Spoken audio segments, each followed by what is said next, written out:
할렐루야, 사랑합니다. 오늘 천국의 비유 11번째 시간을 갖습니다. 제목은 천국이 가까웠다입니다.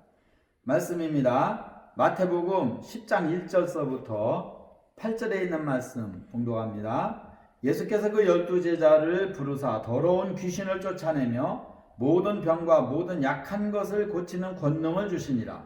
12사도의 이름은 이러하니 베드로라 하는 시몬을 비롯하여 그의 형제 안드레와 세베대의 아들 야고보와 그의 형제 요한, 빌립과 바돌로메, 도마와 세리 마테, 알페오의 아들 야고보와 다데오, 가나안인 시몬과 및 가룟 유다 곧 예수를 판자라.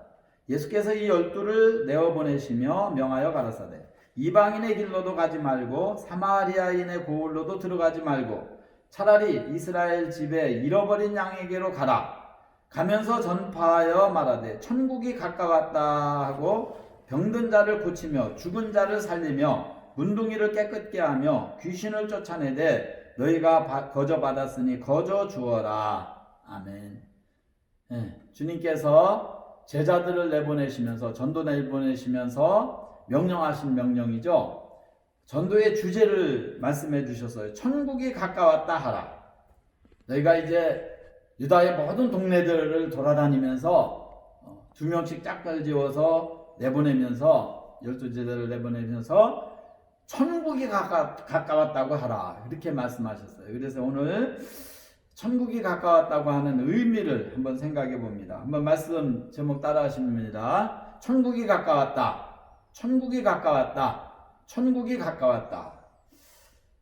자, 주님께서 말씀하신 복음을 하나로 요약해서 이제 천국 복음이라고 주님께서도 친히 말씀하셨고, 주님은 어디를 가시든지 천국에 대해서 설명하셨어요. 그런데 그 설명이 어려운 게 아니었어요. 다 알아들었습니다. 장사하는 데 가서는 진주를 구하는 장사꾼으로, 바탈감추인 부하로, 또 어부들이 있는 곳에 가셔서는 그물을 치는 비유로, 농촌에 가셔서는 씨 뿌리는 비유로 아주 자연스럽게 천국을 설명하셨어요. 주제가 항상 천국이었죠. 주님의 복음의 주제는 천국이었어요. 전도 내시면서도 마찬가지입니다. 너희가 이제는 유다 각 고을로 가서 복음을 전하는데 천국이 가까웠다고 해라. 이게 이제 주제였습니다. 그러면은 천국이 가까웠다. 이 의미는 우리 인간의 삶이요 짧습니다. 주님께서 말씀하셨죠. 베드로를 통해서 하나님께는 1000년이 하루 같다고. 우리가 100년도 못 사는데 얼마나 짧습니까? 하나님이 보실 때는 아주 짧은 인생이에요. 하루살이가 모기와 놀다가 모기가 내일 보자고 하니까 그 말을 이해를 못했다는 말이 있잖아요. 그 정도로 짧은 인생이에요. 우리 인간은 천국 가면은 이해를 못하는 거예요. 왜?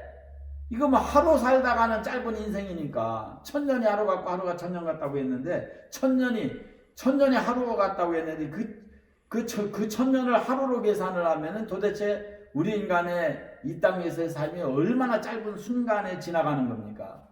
그러니까 천국이 가까웠다는 거예요. 잠깐 살다가 다 천국을 간다는 거예요. 가야 된다는 거예요. 그 말씀입니다. 잠깐 동안 이 세상 살다가 천국 아니면 지옥인데 너희는 천국 가야 된다. 그러니까 너희는 가서 천국에 가까웠다고 하라 그거예요. 안 그러면 지옥 가니까. 그래서 천국이 가까웠다고 하는 이 말씀의 의미 속에는 3가지 의미가 담겨져 있습니다. 오늘 봉독한 본문을 보니까 3가지 의미가 담겨져 있는데 첫 번째는요 1절서 6절입니다. 1절서 6절에 보니까 예수께서 12제자를 부르사 12제자를 불렀어요.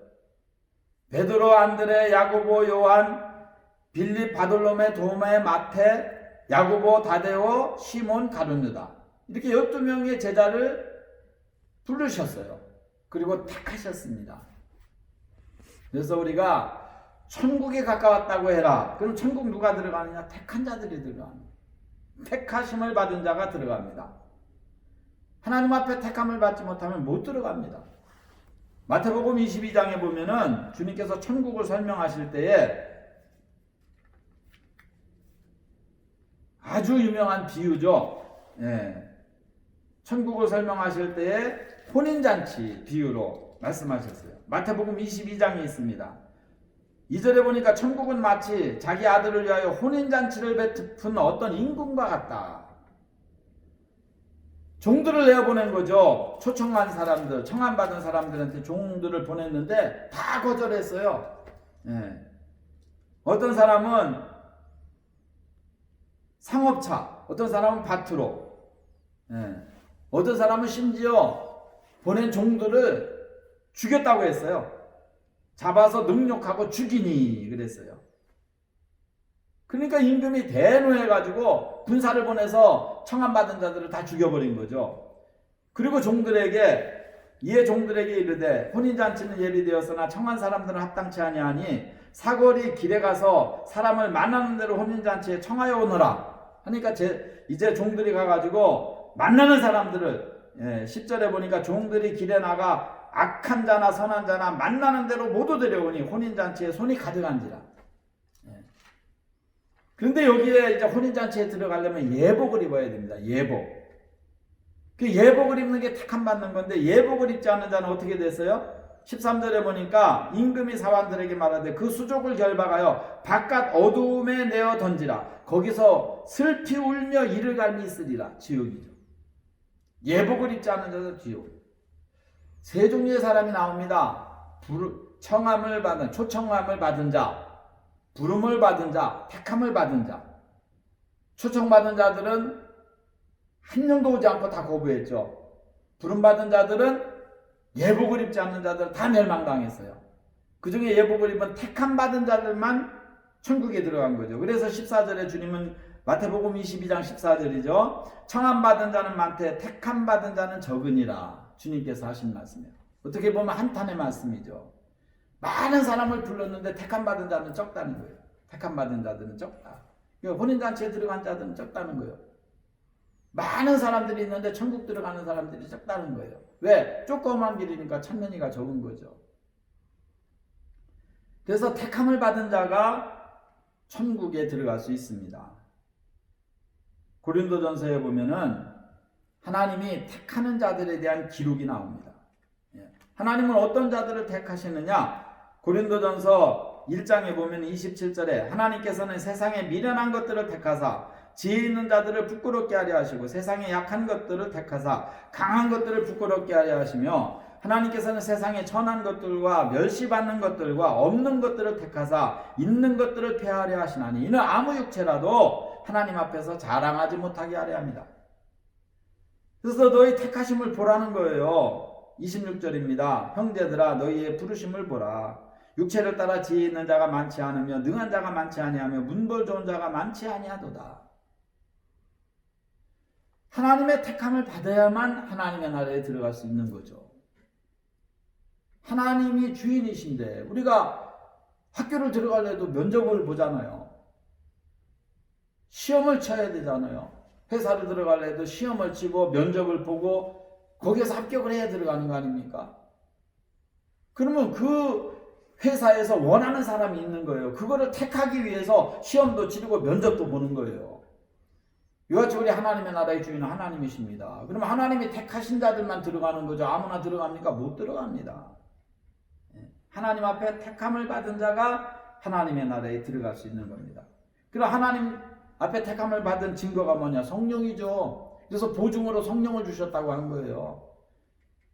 그래서 하나님의 성령이 우리에게 임하실 때 이마에다 인을 친다는 거 아닙니까? 이마에다. 이사야서 43장 1절의 말씀대로 내가 너를 지명하여 불렀나니 너는 내 것이다. 그래서 주님이 이마에 인을 친다고 했어요. 이마에. 내 것이라고. 주님의 이름을 쓰는 거죠. 내 이마에. 이거 내 것이다 그거죠. 제주도에 가면은 말궁뎅이에다가 빨갛게 불에 단 쇠를 인두로 지져가지고 내 거라고 표시하듯이 하나님의 성령으로 내 이마에 기업의 보증으로 이마에 인을 친다는 거예요. 이게 택함 받은 증거예요. 그래서 하나님 앞에 택함을 받은 자라야만 천국에 갈 수 있다. 그러니까 너희들 열심히 가서 전도해라. 그래서 많은 사람들이 성령 받아서 천국에 올 수 있도록 천국에 가까웠다고 해라. 이게 첫 번째입니다. 그 다음에 두 번째 권능입니다. 오늘 봉독한 말씀 1절입니다. 예수께서 12제자를 부르사 더러운 귀신을 쫓아내며 모든 병과 모든 약한 것을 고치는 권능을 주시니라. 능력이죠. 힘입니다. 힘. 예. 성경에 보면은 누가복음 10장 17절에 주님께서 70문도를 전도를 내보냈을 때 그 70문도가 처음에는 12명 보냈고 그 다음에 70명을 택해서 보냈는데요. 그때도 그들이 돌아와서 주님의 이름으로 귀신도 우리에게 항복하다이다 막 기뻐서 보고를 하는 겁니다. 누가복음 10장 17절에 보고를 하니까 주님께서 18절에 예수께서 이르시되 사단이 하늘에서 번개같이 땅 떨어지는 것을 내가 보았노라. 하늘에서 공중권세를 뺏기고 땅으로 떨어졌다는 거예요. 너희가 복음을 전할 때. 내가 너희에게 뱀과 전갈을 밟으며 원수의 모든 능력을 제어할 권세를 주었으니 너희를 해할 자가 결단코 없으리라. 이런 권능을 주님께서 주셨다는 거죠. 그러나 귀신들이 너희에게 항복하는 것으로 기뻐하지 말고 너희 이름이 하늘에 기록된 것으로 기뻐하라. 자, 어떤 자가 하나님의 나라에 들어갑니까? 능력 받아야 돼요. 권능 받아야 됩니다. 이거 없이는 못 들어갑니다. 주님께서 마가복음 16장 17절에 믿는 자들에게는 이런 표적이 따르리니 저희가 내 이름으로 귀신을 쫓아내며 새 방언을 말하며 뱀을 집으며 독을 마실지라도 해를 받지 아니하며 병든 사람에게 손을 얹은 즉 나으리라. 이게 능력이거든요. 이게 권능이거든요. 믿는 자들은 이런 표적이 따라온다는 겁니다. 결국 주님께서는 우리에게 능력을 주기를 원하시는 거죠. 우리는 또 그 능력을 받아야 됩니다. 성령이 임하면 자동으로 임해요. 그래서 사도행전 1장 9절에 뭐라고 했어요? 성령이 너에게 임하시면 너희가 권능을 받고 예루살렘과 온 유대와 사마리아와 땅끝까지 이르러 내 증인이 되리라.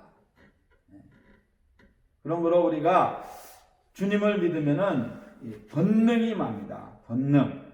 더러운 귀신을 쫓아내며. 그래서 마귀를 대적하면 돼요. 야고보서 4장 7절에는 뭐라고 기록되어 있습니까?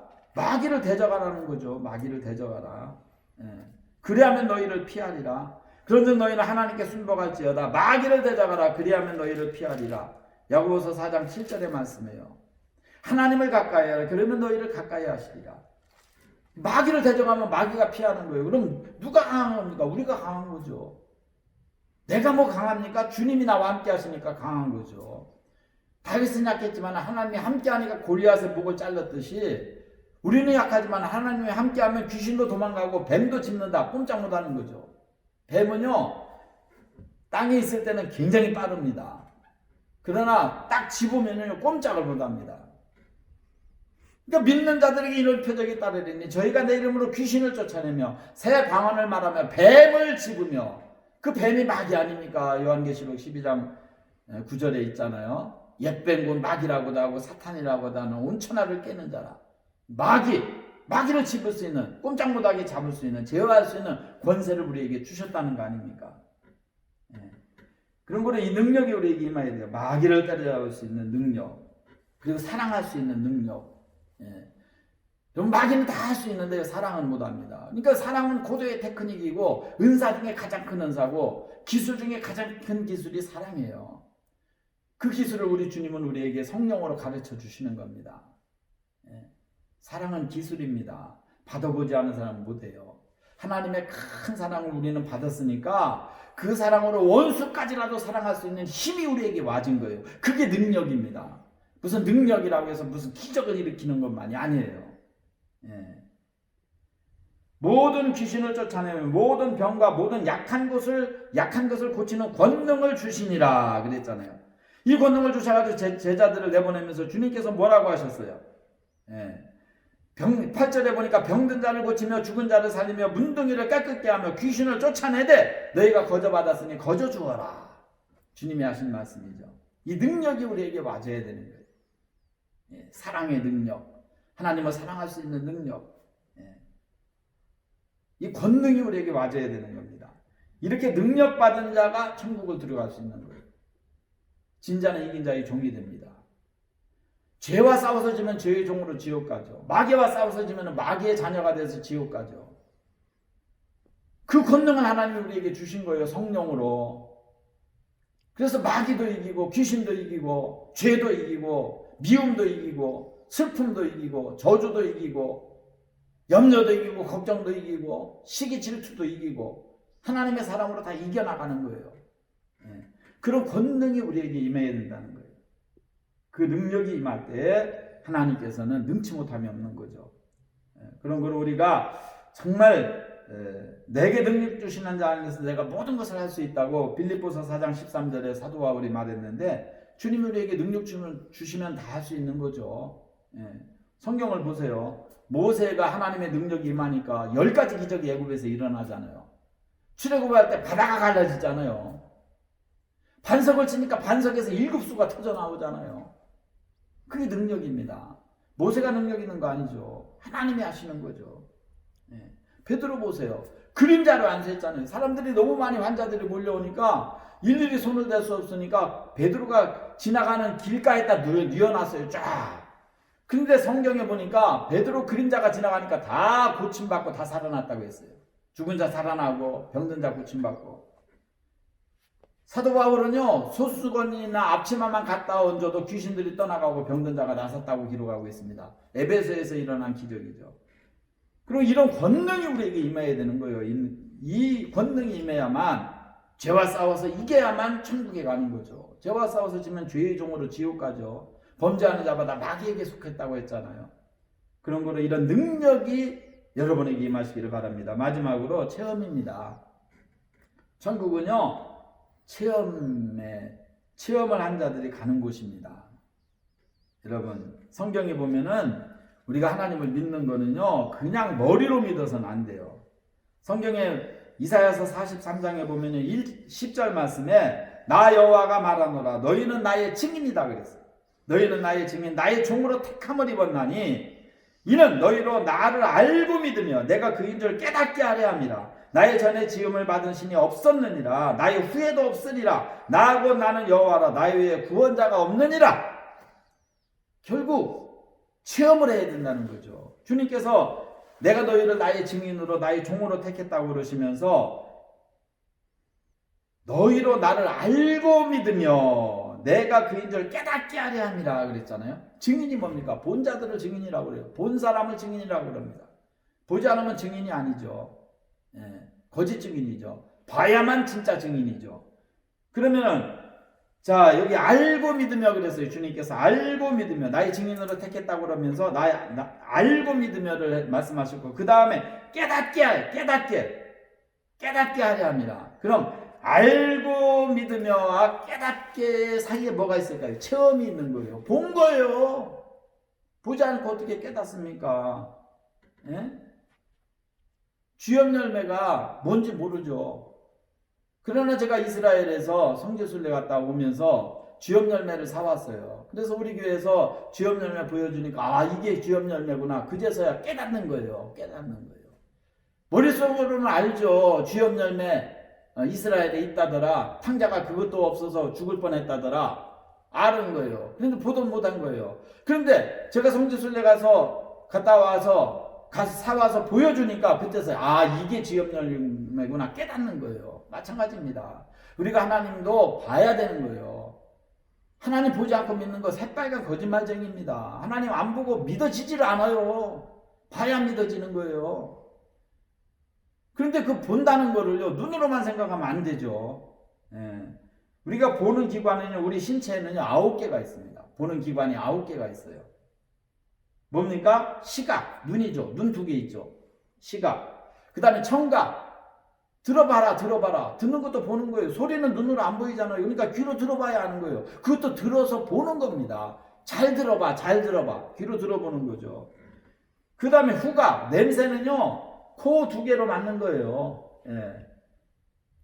냄새는 눈에 안 보입니다. 귀로도 안 보여요. 그럼 뭐로 보입니까? 코로 보이는 거예요. 그게 후각입니다. 잘 맡아봐라. 맡아서 보는 거죠. 그것도 보는 거죠. 그 다음에 맛은 뭐로 봅니까? 미각으로 보는 거예요. 혀로 보는 거예요. 미각은 눈으로 안 보이죠. 귀로도 안 보이죠. 뭐로 봅니까? 혀로 맡아보는 혀로 맛을 느끼는 겁니다. 그다음에 뭐가 있습니까? 감각이죠, 감각. 손이죠, 손. 깜깜할 때 손으로 만져보면 알 수 있는 거예요. 잘 만져봐, 만져보는 거예요. 그것도 보는 거예요. 감각을 통해서. 그러면은 시각 2개, 청각 2개, 후각 2개, 미각 하나, 감각, 손, 양손 2개, 9개죠. 9개로 우리는 보는 거예요. 그러니까 하나님을 본다는 거는요, 뭘로 봅니까? 마음으로. 여러분, 하나님 보지 않고 믿고 계십니까? 위험한 겁니다. 하나님은요, 항상 느껴야 돼요. 하나님은 뭐로 봅니까? 마음으로 보는 거죠. 심각이죠, 심각. 마음으로 보는 거예요, 마음으로. 마음의 감각으로 하나님을 느끼는 겁니다. 이거를 못 느낀다면은 하나님의 백성이 아니죠. 이거를 못 느끼고 있다면 하나님과 동행하는 게 아니죠. 우리는 매일매일 버스를 탈 때에도, 길을 걸어갈 때에도, 들어오는 잘 때에도 하나님을 느껴야 됩니다. 하나님의 동행하심을 느껴야 되는 겁니다. 제가 한 번은 72년도에 추운 겨울날 새벽 예배를 가는데 우리 교회가 강가에 있어요. 그러니까 강바람이 얼마나 셉니까? 금강바람. 그런데 그때는 좋은 외투가 없어요.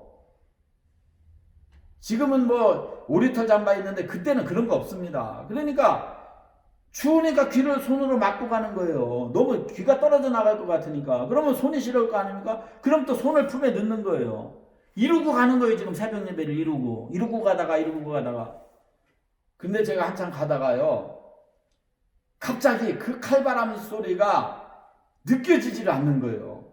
엄마 품에 있는 것 같이 포근하면서 따뜻한 감이 오는 거예요. 그런데 계속 바람은 쌩쌩 부는 소리가 막 귓전에 스치는데 춥지를 않는 겁니다. 춥지를.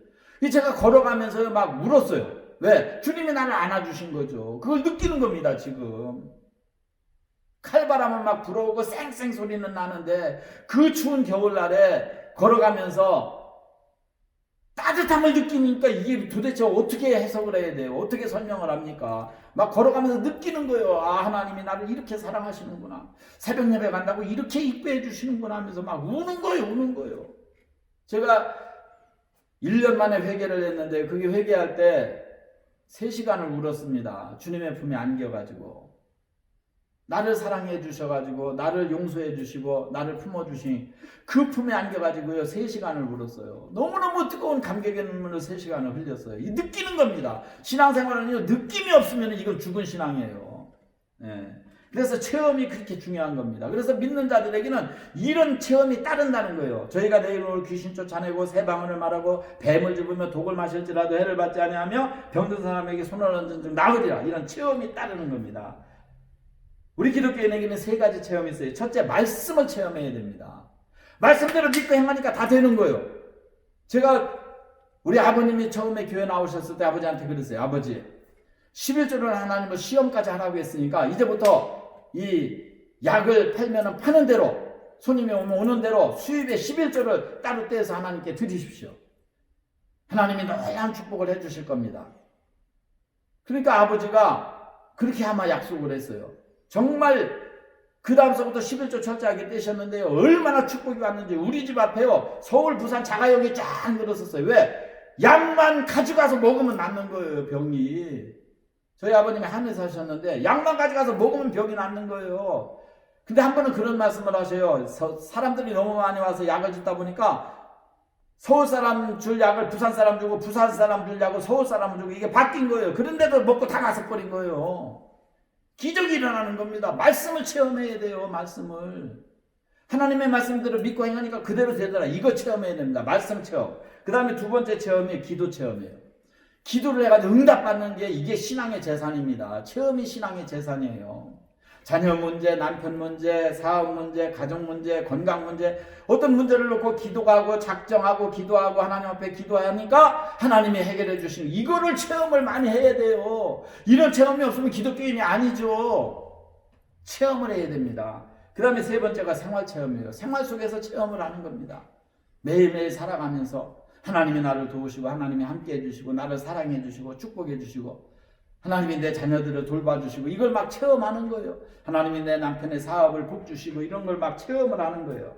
이렇게 체험을 한 사람이 증인이 되는 겁니다. 그럼 예수님의 제자들이 얼마나 많은 체험을 했습니까? 예수님 따라다니면서 기사와 이적을 다 보고 죽은 자가 벌떡벌떡 살아나는 거 보고 썩어서 구더기가 온몸을 덮은 나사로가 벌떡 살아나는 걸 보고 그런 체험을 했으니까 자신 있게 나가서 예수님을 전가하면서 천국이 가까웠다고 외칠 수 있었던 거예요. 그런 거로 천국이 가까웠다는 이 말씀 속에는 세 가지 의미가 담겨져 있습니다. 첫째, 택하심을 받아야 된다는 거죠. 택하심을 받아야 됩니다. 구름 받은 자리에서 안 돼요. 택함을 받아야 됩니다. 성령 받아야 됩니다. 그 다음에 권능 받아야 돼요. 죄와 싸워서 이기고 마귀와 싸워서 이기고 이 악한 세상과 싸워서 이겨야 됩니다. 진자는 이긴 자의 종이 되는 거예요. 절대 안 됩니다. 이 권능을 제자들이 받았기 때문에 이긴 거예요. 그 다음에 세 번째, 체험을 해야 됩니다. 신앙의 제사는 체험입니다. 여러분 많은 체험을 하셔서 신앙의 부자들이 다 되어서 거룩한 천국에 다 들어가시기를 주님의 이름으로 축원합니다. 사랑합니다. 기도하겠습니다. 할렐루야. 자비하신 주님, 천국이 가까웠다고 말씀하신 주님의 말씀을 상고해 보았습니다. 하나님의 나라에 합당한 자가 되도록 택하심을 받은 자들이 다 되어지게 하시고 오늘 말씀을 들은 모든 자들이 하나님이 주시는 권능을 받아서 내가 너희에게 뱀과 전갈을 밟으며 원수의 모든 능력을 제어할 권세를 주었다는 그 권세가 임하여 죄와 싸워서 이기고 마귀와 싸워서 이기는 승리하는 삶을 살아가게 하시고 신앙의 많은 체험들을 통해서 주님의 증인으로서 살아갈 수 있도록 복에 복을 더하여 주옵소서. 예수님의 이름으로 간절히 축복하옵나이다. 아멘. 사랑합니다.